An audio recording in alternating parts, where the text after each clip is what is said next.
احمدآباد کا نام کرناوتی کرنے کے گجرات حکومت کے منصوبے سے مقامی لوگوں میں بے چینی کی کیفیت ہے۔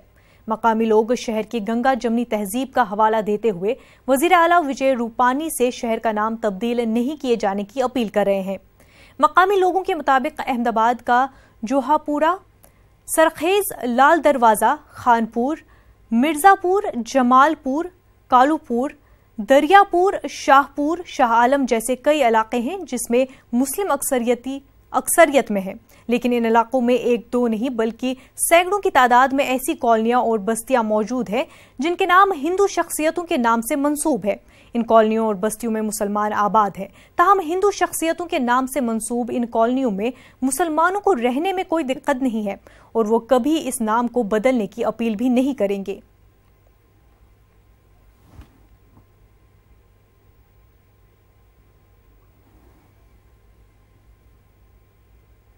ترکی میں اکتوبر کے مہینے میں افراط زر کی شرح 25% سے بھی زائد ہے، جو گزشتہ 15 برسوں کی بلند ترین شرح ہے۔ ماہرین کے مطابق افراط زر کے خلاف حکومتی اقدامات محض علامتی ہیں اور اگلے برس بھی یہ شرح بہت زیادہ ہے۔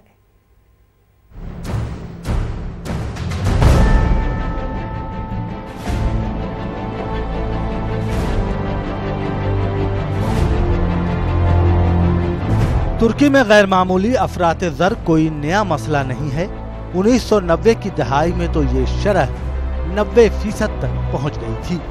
تب اس صورتحال کو افراط زر کے افریت کا نام دیا گیا تھا، لیکن سن 2001 کے اقتصادی بحران کے بعد ترکی حکومت کی طرف سے کیے گئے سخت بچت اقدامات اور بین الاقوامی مالیاتی فنڈ کی طرف سے امداد کے باعث ملکی معیشت میں جو استحکام آیا تھا، اس نے موجودہ صدر رجب طیب اردوغان کی مذہبی رجحانات رکھنے والی قدامت پسند حکمراں جماعت AKP کی وجہ سے آنے والے سیاسی استحکام کے ساتھ مل کر افراط زر کو بہت کم کر دینے میں فیصلہ کن کردار ادا کیا تھا۔ لیکن آج جب AKP کو اقتدار میں آئے ہوئے 16 برس ہو گئے ہیں، ترکی کو ایک بار پھر اسی پرانے مسئلے کا سامنا ہے۔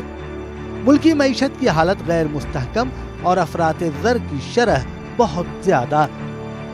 ترک دفتر شماریات کے مطابق اس سال اکتوبر میں ملک میں افراط زر کی شرح 25.24% رہی، جو گزشتہ 15 برسوں کے دوران ترک معیشت میں سرمایہ کی فراوانی کی سب سے اونچی شرح بنتی ہے۔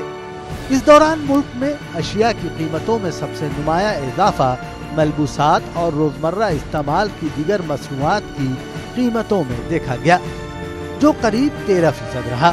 افراط زر کی اس بہت اونچی شرح نے گھروں کی قیمتوں اور مکانات کے کرایوں سے لے کر اشیاء خوراک کی قیمتوں تک ہر شے کو متاثر کیا۔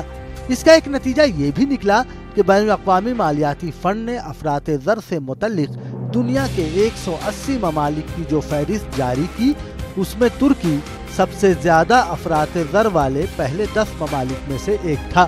افراط زر کی اس غیر معمولی حد تک زیادہ شرح کے بارے میں ترک وزیر خزانہ اور صدر اردوغان کے داماد بیرات البیراق کا کہنا ہے کہ یہ شرح نومبر اور دسمبر میں دوبارہ کم ہو جائے گی، لیکن اقتصادی ماہرین کے مطابق اس شرح میں کمی کی توقعات غیر حقیقت پسندانہ ہے اور ایسی بہت اونچی شرح دراصل اگلے برس سن 2019 میں بھی دیکھنے میں آئے گی۔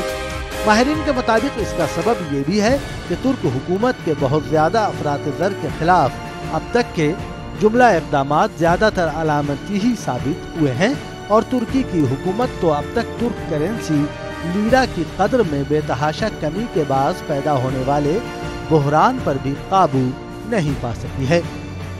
Bureau report, news 18 Urdu. ICC women's world T20 میں کل ہندوستان کی ٹیم کا جلوہ دیکھنے کو ملا۔ نیوزی لینڈ کو 34 رنوں سے ہندوستانی ٹیم نے شکست دے دی۔ ٹیم انڈیا نے 5 وکٹ کے نقصان پر 194 رن بنائے تھے۔ جواب میں نیوزی لینڈ کی ٹیم 9 وکٹ پر 160 ہی رن بنا پائی۔ ہندوستانی ٹیم کی کپتان ہرمنپریت کور کی سنچری نے ریکارڈ درج کیا ہے۔ کور T20 میں سنچری بنانے والی پہلی ہندوستانی خاتون کھلاڑی بن گئی ہے۔ اس میچ میں انہوں نے 8 چھکوں اور 7 چوکوں کی مدد سے 51 گیندوں میں 103 رن بنائے۔